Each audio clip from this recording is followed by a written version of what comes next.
यदि ऐसी स्क्रीन पे भी शो हो रहा है तो उसका भी क्या सॉल्यूशन है, तो आपको स्टेप बाय स्टेप फॉलो कर लेना है। सबसे पहले जो आपका कंप्यूटर है उसमें है बायोस की ऑन कर लेनी है। जैसे ही आप कंप्यूटर को स्टार्ट करते हैं, यहाँ पे आपकी बायोस की अलग अलग हो सकती है, बूट की बोल सकते हैं इसको, और यहाँ पे आपको लगातार इसको प्रेस कर लेना है। यहाँ पे मैं ऑन कर देता हूँ।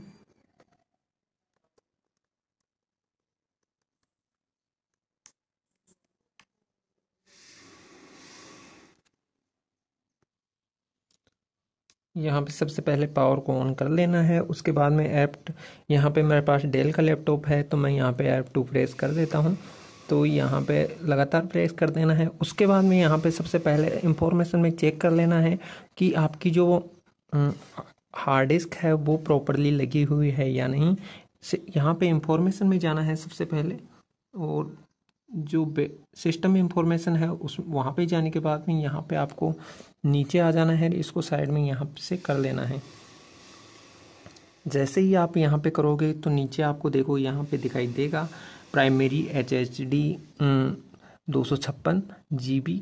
तो आपको ये चेक कर लेना है। यदि यहाँ पे ये स्क्रीन पे नहीं दिखाई दे रहा है यहाँ पे, तो आपको क्या करना है, अपनी जो लैपटॉप PC है उसमें आपकी जो SSD है या HDD है यानी हार्ड डिस्क है, तो उसको आपको प्रॉपरली साफ करके लगा देना है।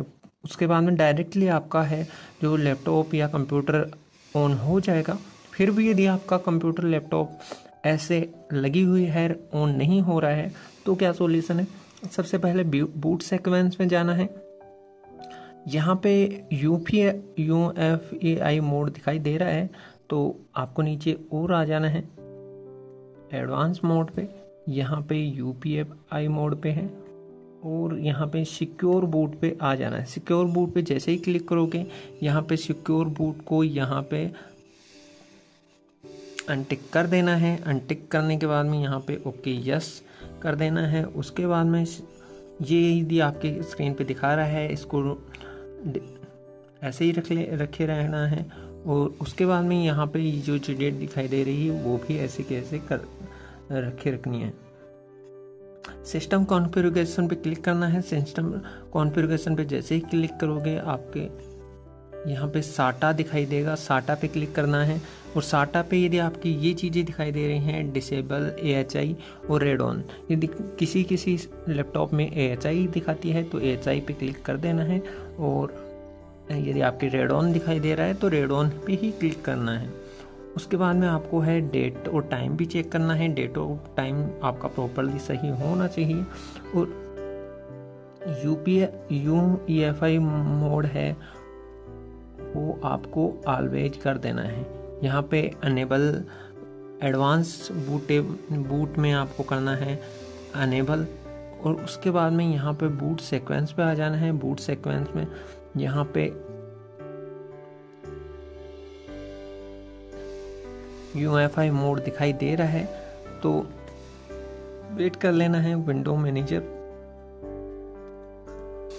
यहाँ पे यदि आपने अनेबल ये एडवांस बूट ऑप्शन में आपने यदि ये अनेबल कर रखा है तो आपको अप्लाई भी कर देना है। अप्लाई करने के बाद में आपका बूट सीक्वेंस में वापस से आ जाना है। और बूट सीक्वेंस में जैसे ही आप आओगे यहाँ पे UEFI में, तो आपको यहाँ पे स्क्रीन पे दिखाई देगा, आपको अप्लाई कर देना है और ओके कर देना है।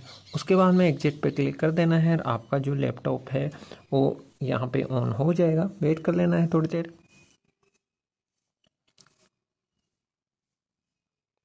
यहाँ पे मेरे पास ये लैपटॉप ऑन हो गया है, और थोड़ी सी देर वेट कर लेना है।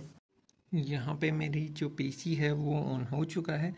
थोड़ी देर वेट कर लेना है। उसके बाद में जो आपका कंप्यूटर है वो आपका ऑन हो जाएगा।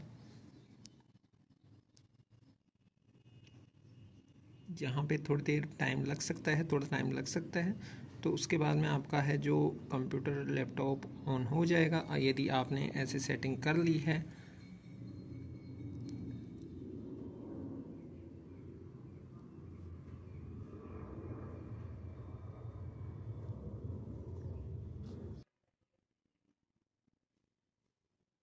यहाँ पे मेरे पास है लैपटॉप ऑन हो चुका है। जैसे ही यहाँ पे मेरा नाम जो है वो लैपटॉप से ऑन हो चुका है, आपको भी ऐसे ही आपको फॉलो कर लेना है। फिर भी यदि आपको कोई डाउट होती है तो कमेंट बॉक्स में कमेंट कर दी। मैंने इसका दूसरा वीडियो भी बनाया है, वो यदि ज़्यादा आपका लैपटॉप में यदि विंडो नहीं है, उसके बाद में प्रॉब्लम आ रही है तो उसका क्या सॉल्यूशन है।